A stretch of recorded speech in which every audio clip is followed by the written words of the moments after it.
Welcome to Human Risk, a podcast dedicated to the understanding of human behaviour as a risk. Here's your host, Christian Hunt. Hello and welcome back to the show. On this episode, I'm exploring a skill that we all have, but often don't deploy that effectively, even though we know that it's incredibly powerful. That skill is storytelling. It's the way we're taught things as young children and the way in which we share information with each other as adults. If we want to be effective communicators, persuade people to do what we want them to or not do what we don't want them to do, that's your human risk link right there, then being able to tell a good story is critical. So on this episode, I'm speaking with someone who, as you'll hear, knows a lot about storytelling. Her name is Preethi Nair. She's a novelist, playwright, screenwriter, and runs a consultancy that helps others to tell their stories. In our discussion, we explore why storytelling matters, why we find it so hard, and what we can do to identify the stories we could and should be telling. Of course, we hear a few of Preethi's own stories, which, as you'd expect, are engaging and enlightening. This was one of those episodes that just blew my mind. I thought I understood storytelling, but Preethi takes things to a whole new level. So as a children's radio program that told stories when I was very, very young used to say, "Are you sitting comfortably? Good. Then let's begin." It's my discussion with Preethi Nair on storytelling. Preethi, welcome to the Human Risk Podcast. Thank you, Christian. Good to be here. It's great to have you here, and I have thoroughly enjoyed the times we've spoken before. But for my listeners that haven't had the pleasure of coming across you, can you tell them a little bit about yourself? Yeah, I'm Preethi Nair. I'm a novelist, a playwright, a storyteller, and I run a consultancy that teaches leaders how to tell great stories. Wow, love that.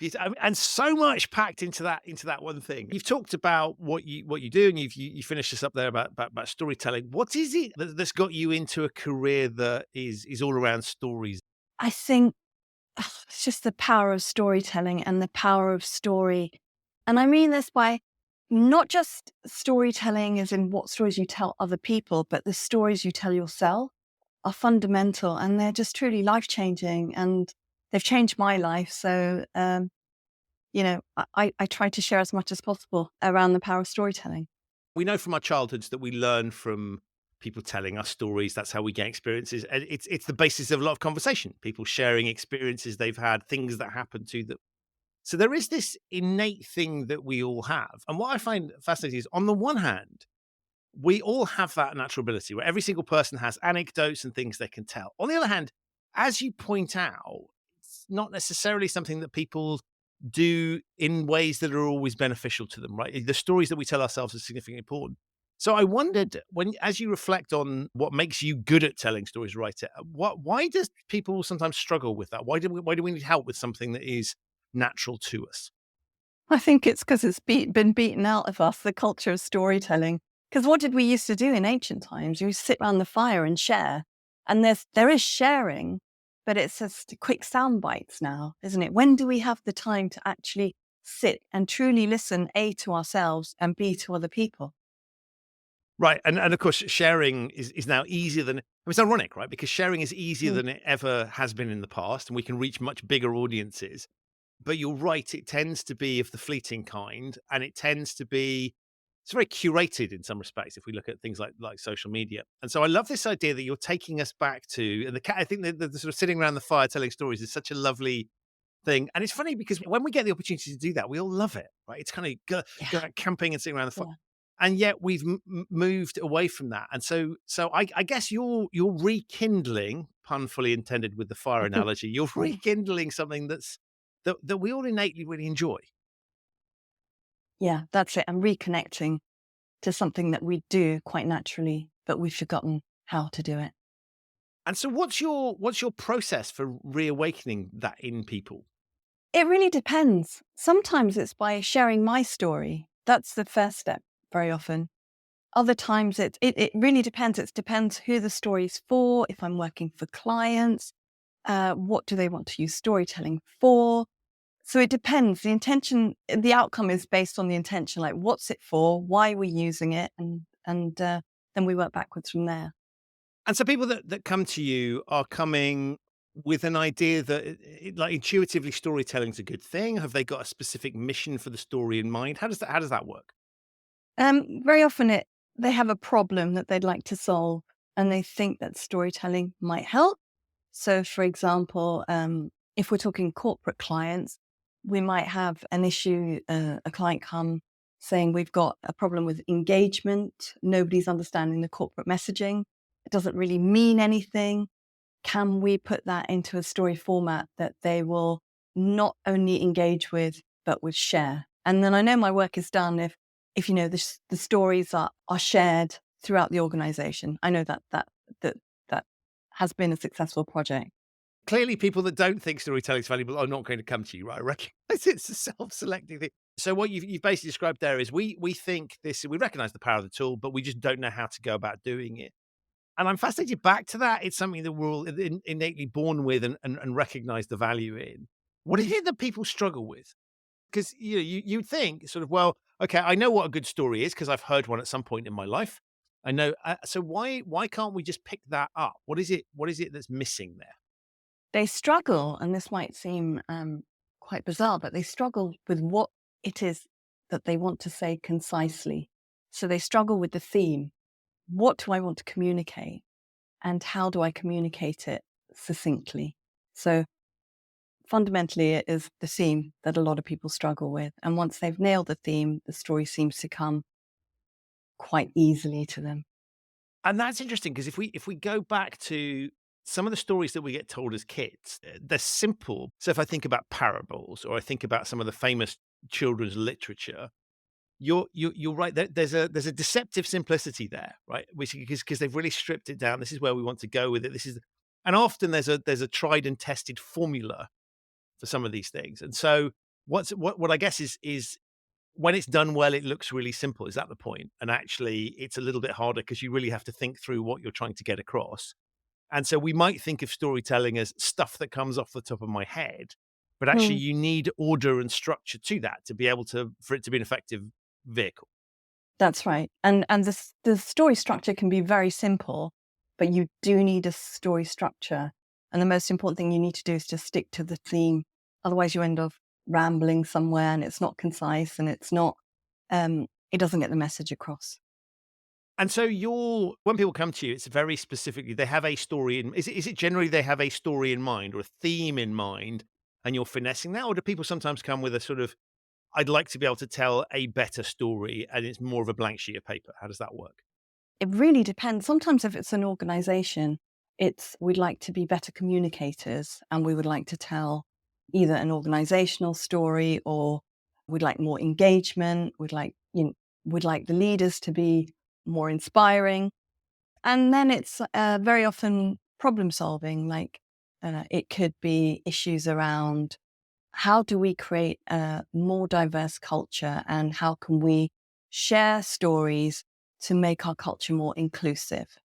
So it really depends, because there are so many uses of storytelling. It could be, how do we pitch better to our clients? How do we pitch succinctly to our clients?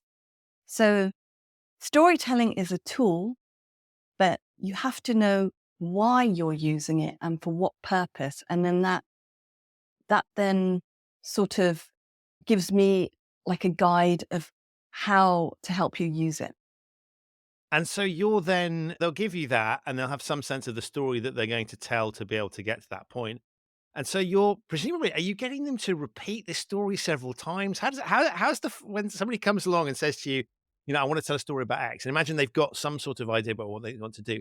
Are they telling you that story once? Are they telling you I'm just fascinated by the mechanics here.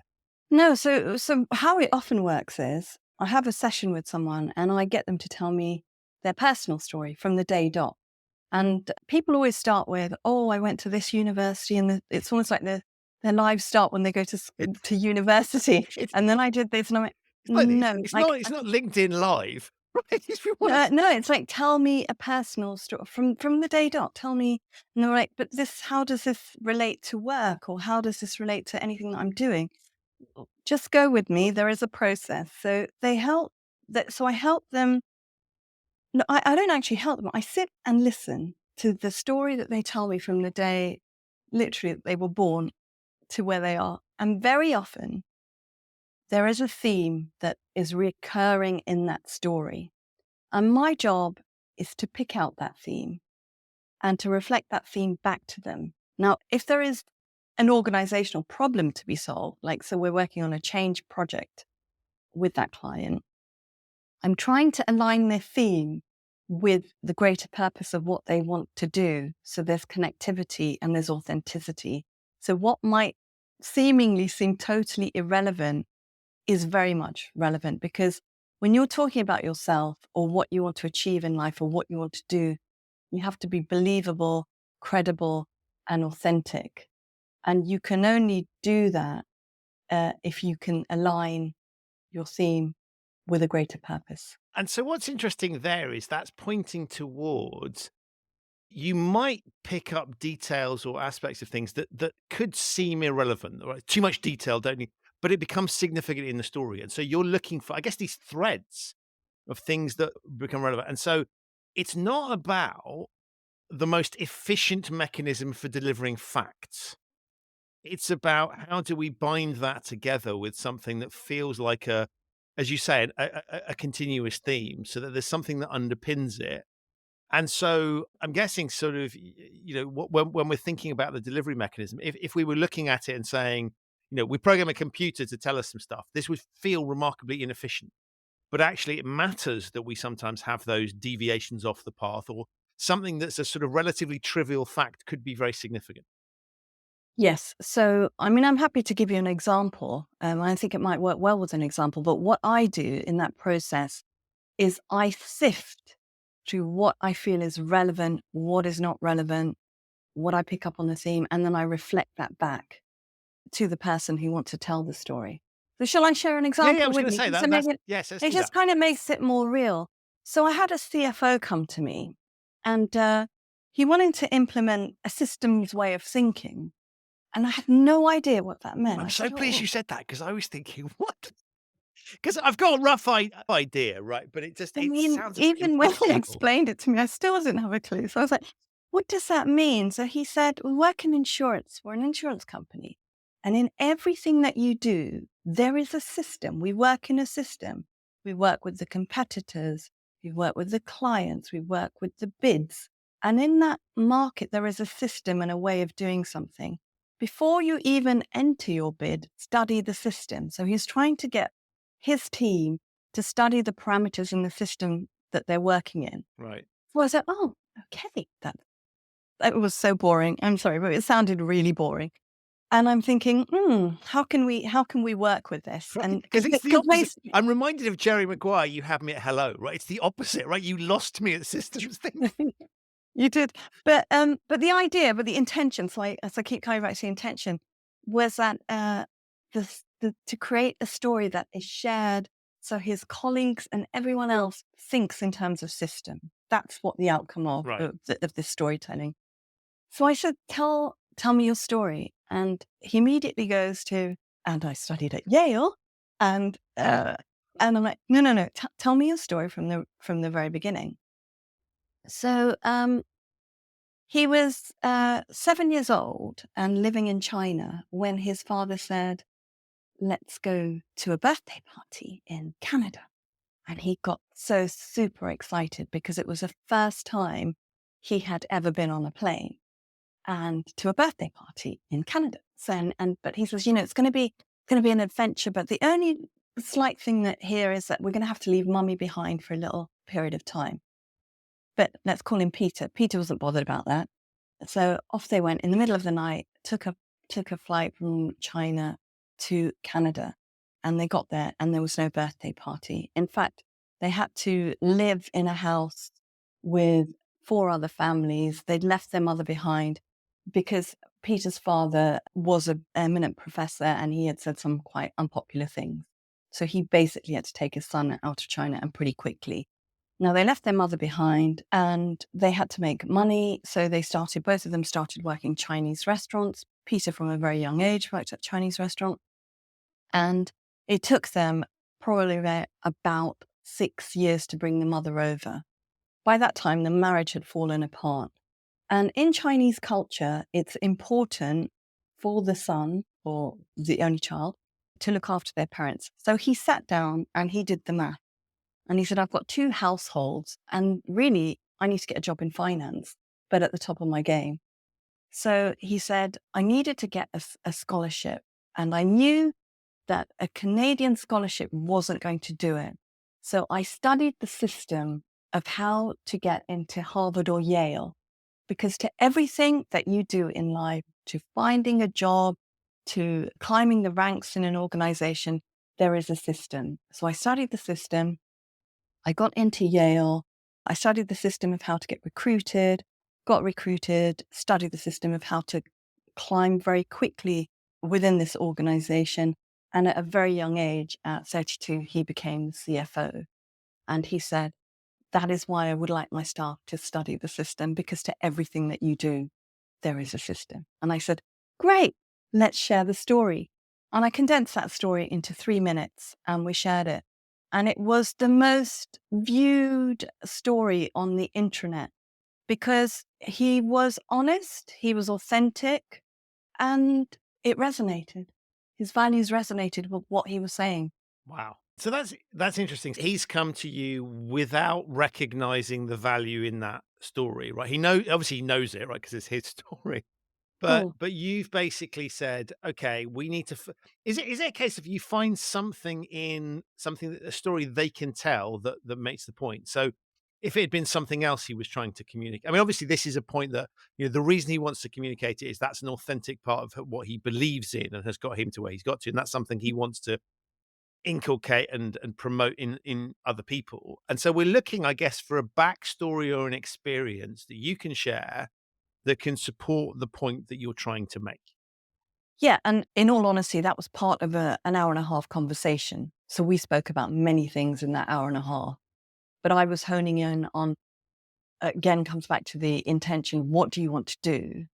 I want to share my thoughts around systems and why it's so important. So I honed in on that element of his story. But there were so many different elements of the story. I mean, I don't expect people to know what's my theme, how do I structure it, like on a first session. That's my job to help them do it. Wow. And so I guess your contention would presumably be that whatever point one is trying to make, there was probably something that you can draw on that would be an effective story that you can tell with credibility. Because I guess logically we wouldn't be seeking to make points that we didn't think were important, and those will have been formed somehow. And so we're really pulling out formative experiences or things that are relevant that can help support that point. And so I'm assuming whatever people come to you with, it's almost like you're, in the nicest possible way, plundering the back catalogue and going, what's there that we can work with to then turn that into a story? Is that the right way to look at it? That's absolutely it. That's absolutely it. Like I did a recent change management job for a big food company who wanted to do a big change culture program. And the head of change came to me. And again, we went through exactly the same process. And it seems very, very irrelevant at the time because you're thinking, well, what's this got to do with a corporate story? But what it has to do with the corporate story is like there are themes in your life that will align to something that you are trying to achieve. And when those align, it's like magic. The project is like magic. You don't even have to convince people to come along with you because you are authentic. They believe you. They believe the story. They want to come along with you on that journey. And I love this. So really it's about, logically, nobody else can tell that story. Back to the example you were giving, right? That's because it would, well, you could, but you're looking for things that really come from within, and you're saying, let's find something that allows you to play a tune that people like and are interested by, because you'll just tell the story in a way that's unique to you. And we've linked that to what it is you're trying to do. And so this is just an incredibly human way of engaging, right? Yeah, totally. Which is I want you to come away with, maybe I want you to change the way you do things or way you to think something, and I'm going to tell you something about me that is going to make that more relevant, salient to you. And that's so so a lot of it is about people bringing themselves into this, right? So so in what was a very serious corporate message, and probably would have been traditionally structured in a corporate message before talking to you, you've turned it into, well, we need a story here and we need something that's much more human. Yeah, it is that. It's connecting.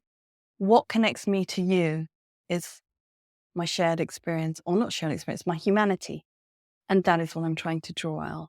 I'm trying to engage with emotion, not facts and figures. Don't get me wrong. Facts and figures have their place. They absolutely have their place.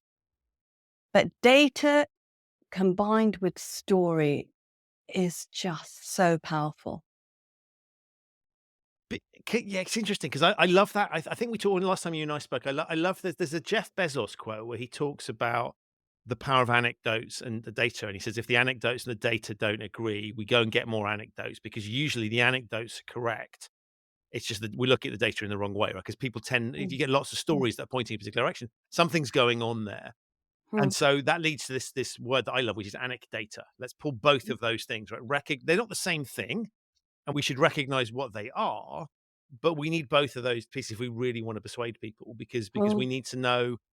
I guess we want it. We want things communicated in a very human way, and we're not data machines in the sense of we just retain it. We need something to hook it on, and it's the story that gives it that hook, right? Yeah, and there's some evidence to suggest. I don't know. I can't quote the source right now, but it's 50% of all data is forgotten in a day, and 90% of it is forgotten in a week. And a story is 20 times more memorable. I think that's from the Stanford Review. But but I find that fascinating. That's That mad, in isn't itself it? is, yeah, it's fascinating. I was giggling because I thought there was a joke coming about. No, there wasn't. I can remember the story, but I can't remember the percentage, right? Which is exactly your point. Yes, I don't remember what the source was. Some large number percentage thing from some reputable Yeah, scientific thing says this. yeah. But the key bit you need to take away. But that is interesting, isn't it? The bit I find fascinating with this is when you put it in a business context, it sounds unusual. But if you were talking to, like, how was your holiday type question, the things people would retain and be interested in was like, oh, let me tell you about this amazing restaurant, or we saw this incredible thing, or you'll never guess what happened, as opposed to, well, on day one, it was 20 degrees and then it went up to 22 degrees and down to 20, right? That's not going to sort of penetrate anything. It's useful kind of intro, and it might be relevant, but generally speaking, it's those stories that resonate. And so in the personal context, we kind of know that, and we've all been involved in conversations where you sort of sit there and go, "Oh my God, I want this to finish," right? Because to your point, and so I think it's interesting when we know that intuitively in our personal lives, and yet somehow in a corporate environment, in the world of PowerPoint and other things, right? We have to kind of have a different form, and so what I love about this is you're basically saying a technique that we all know, that we know from childhood, but we know from other contexts. We need to bring that to the fore. And that kind of feels inappropriate. I could imagine the example that you gave me. You might be thinking, why am I talking about my childhood? This is a serious business thing, right? I want to make a serious point about stuff.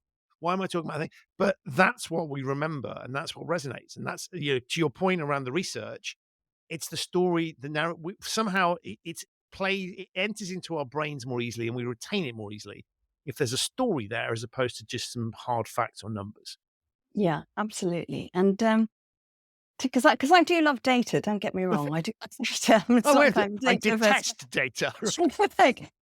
There's a study done by two New York Times journalists, Walker and Glenn. And what they did was they bought 100 items for less than $2 from a thrift shop. And they put these items on eBay. So let's talk about plastic horse. They put it on eBay, sold for $2. Then they put the same horse on eBay, a little plastic horse, with a story on it. How much do you think it sold for with a story? So it sold for under $2. I think it was $1.50 with no story. Clearly going to be a multiple, but let's go, I don't know, 10. It sold for $62 with a story. So even that should tell you, wow. I thought that was it's called the significant object study. That's quite impressive. And so they've just literally created a backstory. Yeah, about this little plastic horse. It's quite an inappropriate story, so I'm not going to repeat it, but you can look it up. Love that. But there you go. That was what was really interesting about that thing where you just said it's a little improper, so you can look it up, right? That's a little bit of a hook, right? Because you Yeah, of want course. to You know can, how the yeah, story finishes, right? So there's a yeah, perfect example of exactly. I'm that. going, And as you were talking, I was thinking about, I mean, the word backstory cracked me up because we get that with, those kind of competitions, like singing competitions. And it's like, let's have a look at your journey on the show. And then maybe we take them back to their hometown and we find out mhm. their backstory, right? Which is utterly bloody irrelevant for if it's a competition about singing, right? It Mm, shouldn't matter where they have come from. And yet we're curious. And that's of why it course. makes really good television. Yeah, of course. We want to know people's stories. It's the first thing I want to know. It's not just because I'm a storyteller. I am genuinely interested in people, where they've come from, why they make the decisions that they make. It's all informed by, you know, where they've come from. I mean, myself included. Like the reason ended up doing what I do is because I have an endless fascination in the stories that we tell ourselves, and how our trajectories can be changed through story. I love this. It's the more I think about it, and I loved it the first time we spoke, and I'm enjoying it now, which is just what you've tapped into is this raw instinct of that I think is just interesting. It's like what makes us tick as people, and you're understanding the world and other people is it's such an obvious component for how we do things, and just the way you talk about it is very compelling, and it's very like you're really energized by that, and yet that's something I think in energy that everybody can sense. It's not sort of, well, she's a bit strange being into stories and that, right? It's that is the and so much of our, I find it interesting that so much of our leisure time in some respects is taken up, so we can think about sport is a form of that story unfolding. There Mm. we can watch Netflix. We're going to museums to look at the history of things. We are going for dinner with people and having conversations about things. So all of there's very few activities actually where there isn't some form of storytelling or experience involved. And we're trying to find solutions to our problems through story, through looking at other people, through looking at books, film, through reading books, through watching films, watching sport. We're often supporting the underdog. Why? Because deep down there's an underdog in us. We want to see them win. You know? Right, and tell me about the stories we tell ourselves. I think that's super interesting, and Ugh. we all we all know there's that inner voice, right, that tells you little things, right? Whether it's Yeah, the imposter syndrome thing, or yeah, in some cases it's the voice that tells you you're amazing at something. Clearly, you're not. Right? yeah. We have that. Talk to me a little bit about that and why that Okay. doesn't Oh, work this for is the my way you do it. endless fascination, the stories we tell ourselves. I'm continuously working on the stories that I tell myself.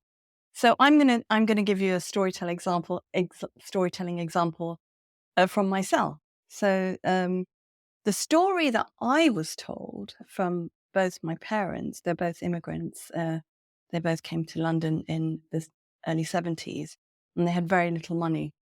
And my father spent their entire life savings on the Encyclopedia Britannica. And for those of you too young to know what that was where we used to go for our data, old books. That was I always Oh like my God. it's really hard to describe, right? It's like it's like Wikipedia, but Mm. it's these massive it's like 20 or 30 of these hardback volumes. And it Yeah. And you get one every year. I remember the Britannica man coming round and holding one by the leaf of a book and showing how stable it was and that it would last many lifetimes. And that was what sold my father on them, that, that not only would this generation, my generation, but his grandkids would be looking through right, these right. books. Little did we know that the internet would change all of that. Well, little did he know that the internet would change all of that. Anyway, so he spent his entire life and my mother's entire life savings on these books. And every day after school, he used to read passages of the Wall of Law to me, and he used to tell me that I was going to be a lawyer. And so that was a story, that was a narrative that I had bought into from a very young age. So I didn't almost have a choice, So I was going to study very hard, go to university, something that they both hadn't done, and make good in the family. So I was set on that narrative. Right. I, from a very young age, was always fascinated by story, imagination, and the ability to escape and transcend wherever you are or were through the imagination. So I dreamt of being a writer. That's all I wanted to be. I just wanted to be a novelist. So I did study really hard, went to different universities and got a job in a management consultancy doing change management, strategy and change. But deep down, I knew that I wanted to be a writer.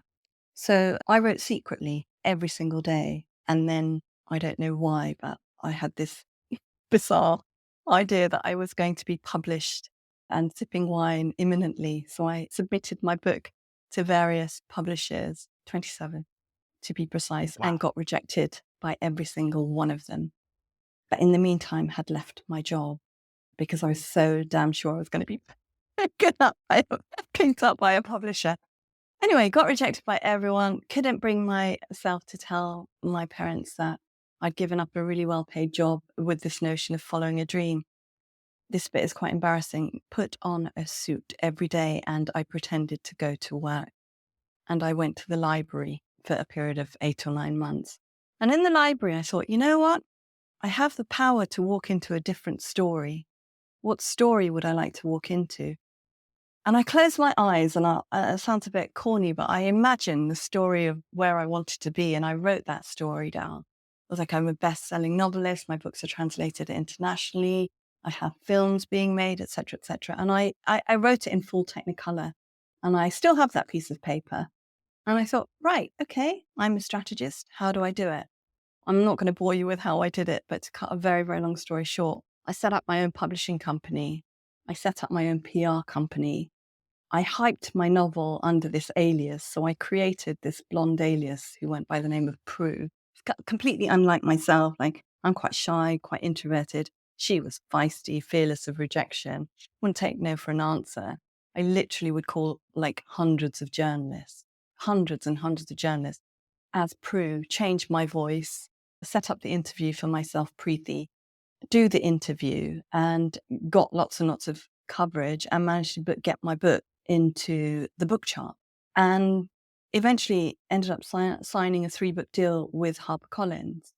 And the biggest irony was that my publicist, Prue, was shortlisted as Publicist of the Year for the phenomenal job that she had done. And I couldn't go to the award ceremony because I thought, oh my God forbid I win. I can't thank the various parts of myself who've been an absolute dream to work with. So I didn't end up going. And the lady who won eventually became my publicist at HarperCollins. So as I said, I signed a 3-book deal with HarperCollins, and I found myself in another story.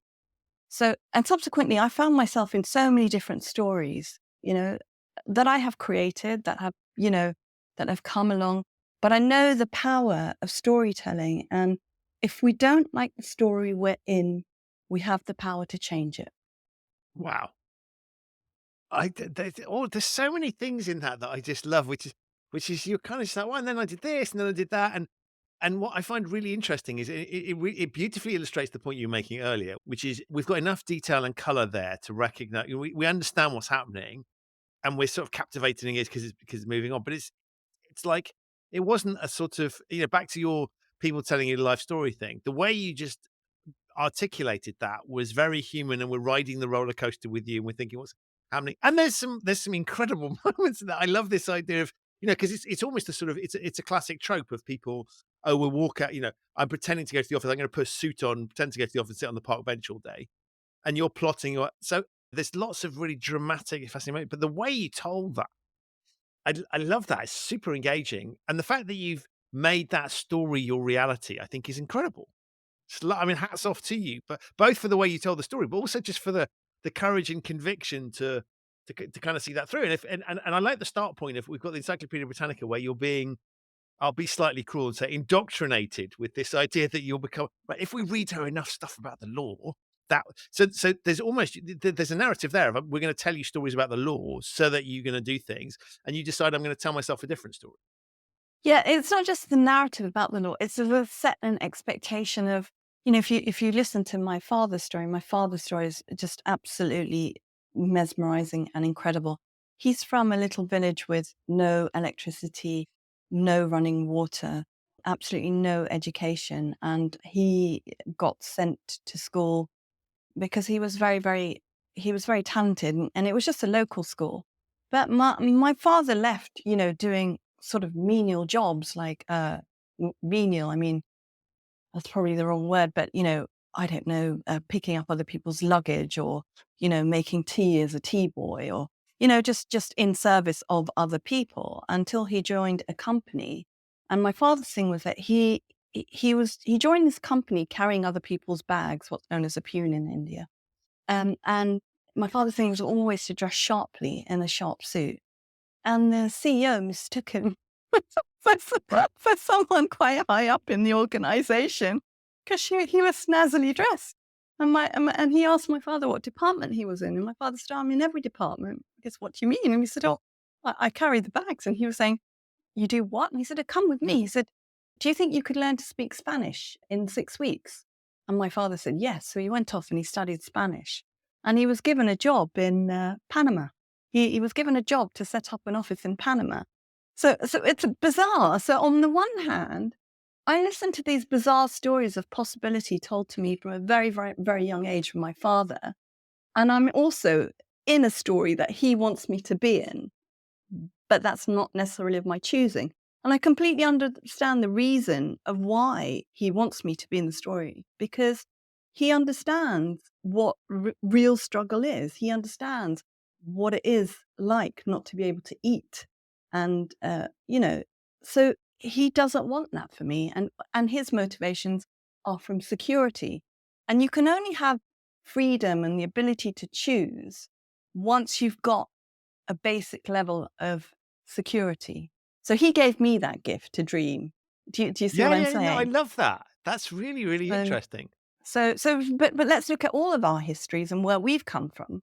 They're all very interesting. Yeah, and I guess that brings, because it's fascinating when you talk to some people and they sort of go, I haven't got anything interesting to say, which is a narrative. I will admit there are times I've used that where I'm not particularly enjoying the situation I'm in. Right, I've got stuff I can talk about, but I don't want to talk to you or this situation. But often there are people that go through the thing. You go, well, I haven't got anything interesting to say, and I think what you've just illustrated is we all do, right? We all have the obvious point, stories to tell. What you're helping people do, I guess, is to bring that out and to identify them, and then release them. Yeah, absolutely that. Yeah. I've never found a person yet who doesn't have a story. I've yet to find them. Well, yeah, I mean, logically, stuff happens to us. Yeah. Otherwise, we'd be flatlining, right? Life is full of up and downs. And if it was just a one linear horizontal line, then I think we'd be dead. And when you're pulling these pieces out, and we can see from the way you just told those stories as well, you're adept at sort of finding those hooks, because that's what you do. Are people surprised by the stories that you pick? Either they had discarded them, or maybe you were the first time they told the story in that way, and you've shone a light on something. Is it surprising, or is it generally that the stories people end up telling are ones that maybe they've told just in a different form or not in as much detail? How does They that are work? very often incredibly surprised, because I try to see things that they might not necessarily see. Like, I try to pick up on, I mean, we do things very much subconsciously sometimes in the way we speak and the way we articulate ourselves, the way we don't say certain things. And I like to delve into the areas that they necessarily go quiet about. It's lovely. I seem to know where to go where they don't necessarily want me to go. And it's lovely, because sometimes I get to spend time with incredibly senior leaders, and their PAs often schedule no more than half an hour with me.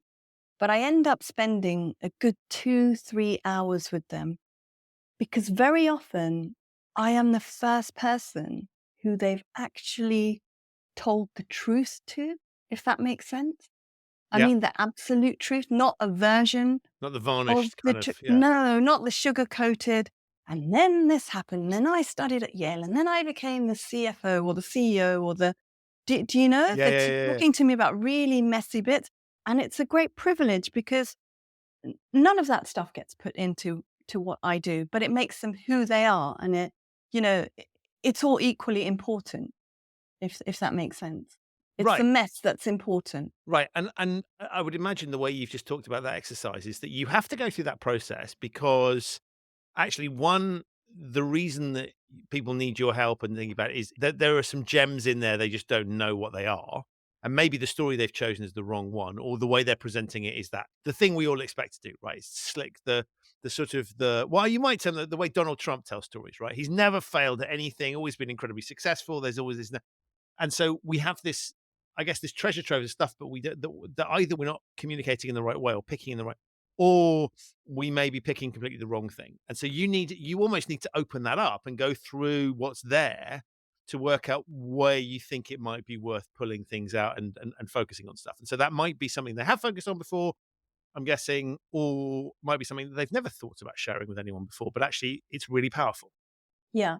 And it helps them also make sense of whatever issue they're facing. Because as I said to you before, we have certain themes and patterns in our lives that we recreate because we're comfortable, no matter how uncomfortable those situations are. And I like to spot those patterns, draw out those patterns, and bring those patterns out from, the subconscious into the conscious. And that is a really, really useful process. And I love that idea of the assistant gives you half an hour, right? Or something, right? Oh God, half an hour, that'll do, right? That'll be enough. And then it becomes this labor of love, I guess, to go through Yeah. that whole Yeah. thing. That's It's, funny. it's also very lonely at the top. It really is. Like, a lot of leaders, I mean, a lot of them who I work with, find it very difficult to trust, really difficult to trust. And so I'm sort of like an outsider. I have no vested interest in any of it, and very often people, I really believe this, have a desire to be seen and heard. And that's all you need to give them: time to be seen and time to be heard. And so this is veering into a territory that one might associate with therapy, I guess, and that space. I'm not suggesting that you're replicating that, but you're going through a similar thing, which is exploring what's happened to people and who they really are, and giving them an opportunity to express things in a safe space. Right? There's a key component to what you talked about there that is what one might term psychological safety. Right? They have Yeah, to trust you to be able to go through yeah, this process, yeah. because if somebody came up in a guarded way, it wouldn't work. No, it wouldn't work. And up until filming, I've had people like reshoot films with me for the organization. And at the end of, maybe calling me back 4 or 5 times to reshoot a film, say to me, I'm not comfortable with this. I really think I've been too vulnerable. And that's fine. We pull it. It's not about, it really is about the psychological safety element of it. Like, primarily what I want the leaders to be is authentic, you know, but above that, I want them to feel safe in their, like, I don't want them to feel, oh, I think I might have revealed a little bit too much about myself and then lose sleep over it. That's not the point of it. But it's kind of interesting that you identify. So if you've got to a stage where you're filming something, Mm. you, from your perspective as the storyteller, you're on to, right. You wouldn't propose something if you didn't think there was a nugget of stuff there. So you sifted through this and thought that's a really interesting angle, and they've gone ahead and filmed it. And then I guess then traditional logic has kicked in, right? Because it sounds like the dynamic is actually I'm not prepared to reveal that much. I've gone a bit too far. I'm uncomfortable with it. Hmm. And so it's almost being sensible has kicked in, Mm. and that I think illustrates the scale of the challenge here, right? Is you need help identifying it.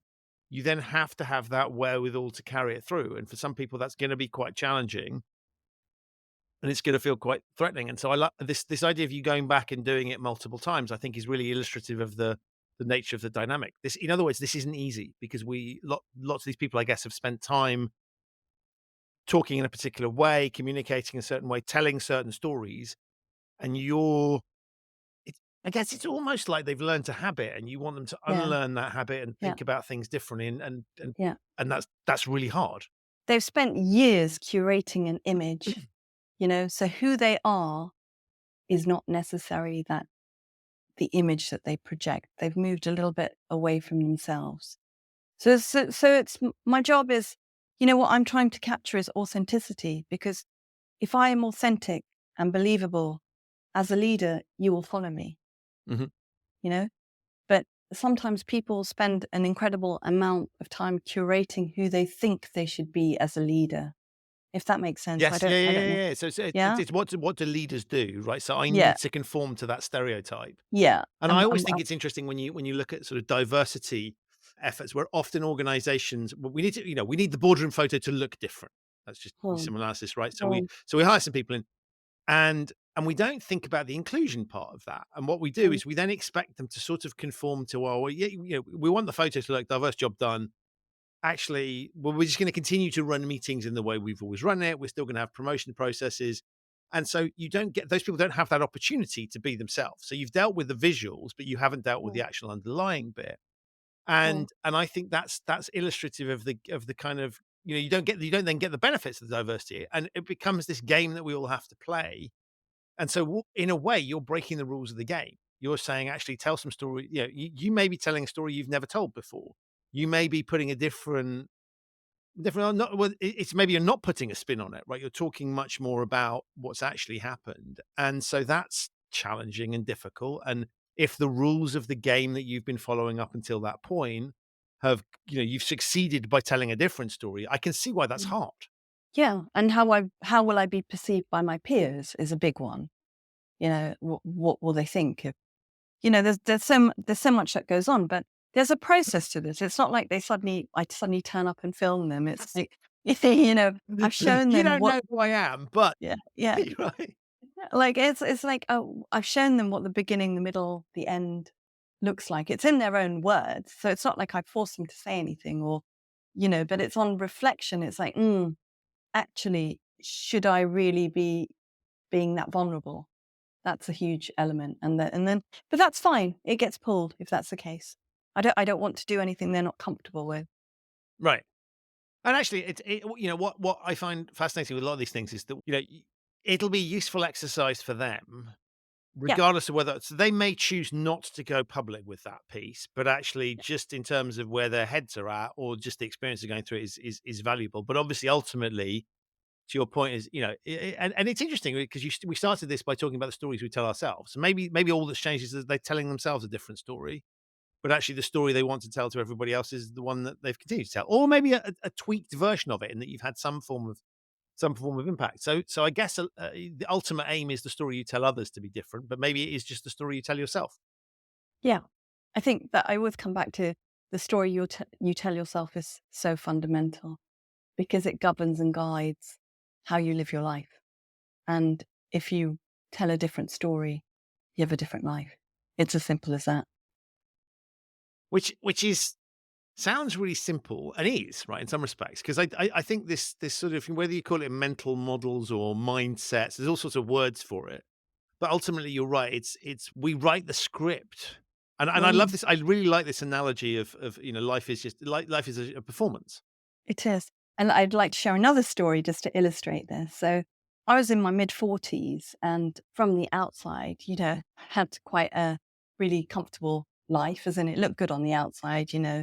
But I was struggling. And I think I was struggling because I had got myself into a really, I don't know, comfortable position. I was in a comfort zone. It was like Stockholm syndrome. I couldn't seem to, I loved it so much, but I hated it and I wanted to escape, but I didn't know how to escape. So I wrote a story about what I was feeling. And there's this theme again. This theme comes up a lot in my life. So maybe it's like, you know, who are we really? And what do we portray to the outside world? And where is the gap? And I suddenly kept coming across all these women that were telling me different stories about themselves. And I'm like, hang on a minute, that's not what is, I don't know, posted on social media. It's like, really? Are you going through that? And it's just a whole mess because they're so divorced from who they really are. Right. So I came across a particular woman's story, and I thought, oh my God, I've got to write this as like a universal story. And it was about a 60-year-old woman who pretended she had the most perfect life, great husband, great kids, grandkids, fabulous house. And inside, when you pulled the thread, she completely unraveled. And I think, oh my God, how many of us are doing that? Like, how many of us curate our lives like that? So it got me thinking. Anyway, back to the comfort zone that I was in. I was running the consultancy. Great, looked all great on the outside, but feeling very, very empty on the inside. And couldn't quite figure out what it was. So I decided again to just change the narrative. And what I did was, having never ever acted before, not even at school, I booked a theatre in the West End, and I put on this one woman show, learning how to play all the 20 different parts. And I'm telling you this because it's a way I changed the story, because it was the most terrifying, but yet the most exhilarating thing that I have done in my life. It made me feel completely alive, and then that journey took me on a different journey. Do you see what I mean? But the point I'm trying to make is that at any point along the narrative, along the journey, you can tell yourself a different story and you can step into a different story. And the thing I think is fascinating, and I love that, because lots of other people would go, well, the way I get my adrenaline rush is I go skydiving or whatever, right? And you've chosen to do a performance that I can see would be exhilarating and terrifying at the same time, right? And that's a beautiful combined thing. But I think there's something there about the scripts that often we fulfill are the ones written by other people. So when you look at, so I think you're you will be a lawyer, my daughter type logic, right? Is that feels like a safe place to be, right? A lawyer's respectable, sensible. You're always going to be able to earn money. It's a qualification. They can't take it away. All that stuff. And so that's a very sensible thing. And I think I remember, I was a managing director of a bank, and you sort of sit there and think, well, that's respectable. And then right, what does that actually involve doing? And very often, the amount of, there was little managing and not much directing going on. Lots of these titles and things are a script written. It's a sort of generic script that's supposed to apply to everybody. Right? These career ambitions and things that. And I always thought the same with job specs, is it was kind of, you're judged against a standardized job spec that's not been designed for me, right? It's a head of blah, blah, that's got all these things we need you to do. By default, I'm not going to be good at all of those things. And the question I've got to ask myself is if I strive to be good at all of them, is that going to fulfill me? And the thing I've realized with hindsight is that no, because it's often a one size fits all thing, right? It's designed in a way to make it societally appealing, at least appealing to a certain subset that they want to appeal to, which are the people in the game. And the moment you start thinking, well, actually, is this really fulfilling me? And so I love that idea of, you go, well, I'm going to set myself a different target, right? And I'm going to unleash myself and see what happens. And so the standards by which you're judged, which of course is terrifying because there are no standards. It's suddenly you're out in this, it's blank sheet of paper. I guess it's probably the equivalent of blank sheet of paper territory, as opposed to following a map or a predefined course. Yeah, it is exactly that. Yeah, it's what do I mean, and there is no end goal, if I'm going to be honest with you. It's not like I've got to the top of that mountain, I'm thinking, yay, whoopee, I found my fulfillment. It doesn't work like that. As you know, it doesn't work like there is that. I can't see the top of the mountain, right? So you go, Yeah, oh gosh, that was just a little peak. Or have we gone down? I don't know anymore. yeah. Well, in my life, I find that once I'm at the top of one mountain, I'm at the bottom of another. Do you know what I mean? Yes. And it's continuously like that, because it is the biggest cliche. But it is about the journey, isn't it? It's about the person that you become, or the person that you evolve into, so it's story after story after story, but you're continuously developing as a character. Oh, that's a nice way to look at it. Right? Yeah. I'm not the same person that began this.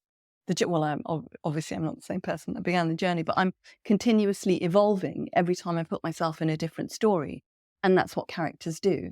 Right, in a story. And well, that's an interesting thing, because I think sometimes if I look at formulaic stories, so if I look at, say, a James Bond plot, I kind of know what's going to happen. It doesn't ruin it for me. I still thoroughly enjoy it, but I know how it's going to unfold. I know, for example, that the villain is going to reveal the secret of how it, right, idiot baddie who reveals. So I know all these things, and that's and it really struck me, actually, if we think about life as this sort of, you're a character performing in that thing, you can, often I think we get stuck in these formative things. And what you're to continue the analogy a little bit crassly, but you're transferring genres, right? And you're breaking out of that and going, actually, I want to be in a maybe not in a horror movie, that's a terrible example, but you want to shift that and do something a little bit different and put your character into a different script. And I think what's interesting is that as children, we do that. When we're Mm, playing, there are no rules around things. We just do what the hell we want. And our little Lego characters or our dolls or whatever it happens to be, right, are allowed to do all sorts of crazy things that don't exist. And then we get to adulthood where that's taken away from us. And so I like mm, the idea that what you're pointing back to, and take this as a compliment, right, is it's very childish mm, in the sense of I'm not fulfilled by this. I'm going to, right, well, screw, I don't have to continue with this. I'm going to go do something else. hmm. Exactly that. And so I love this idea of tying that all together and saying, okay, that's useful. And what I think is really interesting is when you talk about this, if you hadn't taken all these different courses, you would have less stories to tell, right? If you'd continued in your management consultancy thing, right, and taken Mm, that seriously, right, you'd have management consultancy stories to tell, as yeah. opposed to theatre stories and some of these other things. And so I think the lesson I've taken away from all these things is that if we want to be more fulfilled, but also more engaging as humans, we need more stories. Right. So I think we need to be doing more stuff that is likely to generate stories. And of course, you don't want to be exhausting yourself all the time running around I will try yet another, I'll start yet another hobby. Here's yet another. Well, we don't want to be racing around all the time and exhaust ourselves that way. But I think being open to experiences that could lead to stories, I think is a really interesting way to lead one's life. Yeah. And for me, I always think, I want to look back and have memories and think, wow, I really did go on an adventure. Which, when you said it that way, I reminded like children, children's the adventures of type children's fairy tale, Yeah. right? It's Yeah. exactly that. It's like they go off and have little adventures around exploring things. Yeah. And so I love that idea. Wow, that's super engaging. Um, so as you're writing your script, I'm fascinated with sort of how you plan. What's your next adventure? Or is this like a phases thing, or are you constantly? I'm not saying by minute, but are you constantly reevaluating? How are you thinking about that? But I don't really evaluate. I just kind of go where I feel drawn. And it's really bizarre because I wish I could, have a stable career. I'm sure my father still wishes I could have a stable career and, be at some top of some mountain there, but it doesn't work like that for me. It just doesn't. I'm sort of, I go where my intuition takes me. That's where I go. So currently, I've just finished my fourth novel, and I've just turned down a book deal with HarperCollins to publish it myself. It makes absolutely no sense, but that's what I feel called to do. I love that. But that's a really good illustration, right? So if it goes well, it's on your terms, and you own the Yeah, script. And if it doesn't go well, it doesn't matter no, because I always think the alternative of imagine you had gone down that route and it did, for whatever reason, didn't work out the way you'd expected. yeah, You failed playing someone else's game. yes, exactly that. And so I love this idea that you back yourself, knowing that it might be a really stupid decision, or it could be an amazing, but there's only one way you're going to find out. Yeah, that's exactly the point. Wow. Well, I don't like. congratulations on that. Thank That's you, amazing. thank you very much. I think I was just going to say that I don't really like playing other people's game. And how much deliberating did you have to do? Is it because I'm really intrigued by people's gut instincts and what makes them right. Is this something where you just kind of instinctively knew, or did you? I mean, I'm assuming you're not doing right. Maybe you are, right? Maybe I shouldn't joke about it. But a piece of paper and like pros and cons. It's just coming from within, right? It just what Mm, feels authentic. Back to your mm, storytelling analogies, it's what feels authentic for your character. yeah, This is what your character. So if I were looking at you as a fictional character, it'd be like this is what your character does. yeah. I mean, it makes no sense on paper if you look at it on the outside. Just the machine that is a massive, big publisher just doesn't make sense. But it was a gut instinct. It was no, it's not right. And I pretty much led my life like that. And so, Steve Jobs says you can only join up the dots in hindsight. At the Yes. time, it just seems an absolutely stupid idea. And then that's the other thing, right? Maybe we make sense of the story after the events, if that makes sense. Do you know, we That cobble makes together a total sense. narrative Yeah, yeah, that, yeah. that makes sense to us. So um, I'm just guided by what I feel is the right thing to do. I love that. I think no, but that's just like that's so human and super compelling. And I also like this idea of the with hindsight narrative because I've thought about this quite a lot. It's kind of like when people say, "Well, how did you get into what you're doing?" And it becomes this kind of, well, obviously, first I did this, and then having done that, I then did this, and then I did this, and then logically I did this. And it's nonsense. It's absolute unadulterated BS where I've found one little thread. It sort of works, right? And I feel like it flows better if it's because I think it makes a more compelling story to go, well, I was looking for this and then it came my way and blah, blah, blah, blah, blah, and all nicely packaged thing fits together. The truth is probably, I don't know, maybe I woke up one day hungover and I saw something that led a random coincidental thing, or I missed a deadline for something, or I couldn't be right. Often it's not genius creative strategy that's worked out in Mm, advance. It's just like you make the most of whatever's available to you at the point. And then mm. with hindsight, it's like, oh, well, as a result of my brilliant planning, the next logical step was. So I love this idea that you're brutally honest. Go, I have no idea if this is going to work out or not, but I just have to find out. Exactly. Amazing. Exactly. I could keep talking to you because I know that there are a ton more stories, but time is against us. Before I let you go, tell my listeners how they can find out more about you. If anybody wants to get you to help them with their storytelling, how can they get hold of you? So you can go to my website, www.preethinair.com, or connect with me on LinkedIn. Wow. Preethi, it's been such an absolute pleasure. I'll put links to that and things so people can find you easily in the show notes. But listen, thank you so much for making me smile, inspiring me. And I don't know, it's a really joyous sense talking to you because I just love the joy that you have and that life is one big adventure and it's ready for writing. I think it's such a nice message in a world where we often feel hopeless and helpless. So thank you for uplifting me, making me feel positive about stuff and giving me some really thought provoking things and for being a fabulous guest on the show. Thank you, Christian. So that's it for this episode of the show. My enormous thanks to Preethi for appearing and to you for listening. To find out more about Preethi, her books, and the work that she does, have a look in the show notes. There are links to those there. If you liked this episode, then I also recommend listening to an episode I recorded with James Victori, who, in his own words, helps people to get paid to do the things they love. There were many themes in this episode that chimed with my discussion with James. You'll find a link to that in the show notes. If this is your first time listening to the Human Risk podcast, welcome. You can subscribe wherever you get your quality audio content. It's available on all of the major podcasting platforms. To discover episodes of the show that you might have missed, visit the show's website at humanriskpodcast.com.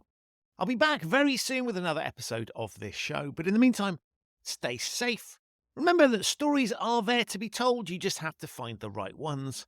And thank you so much for listening.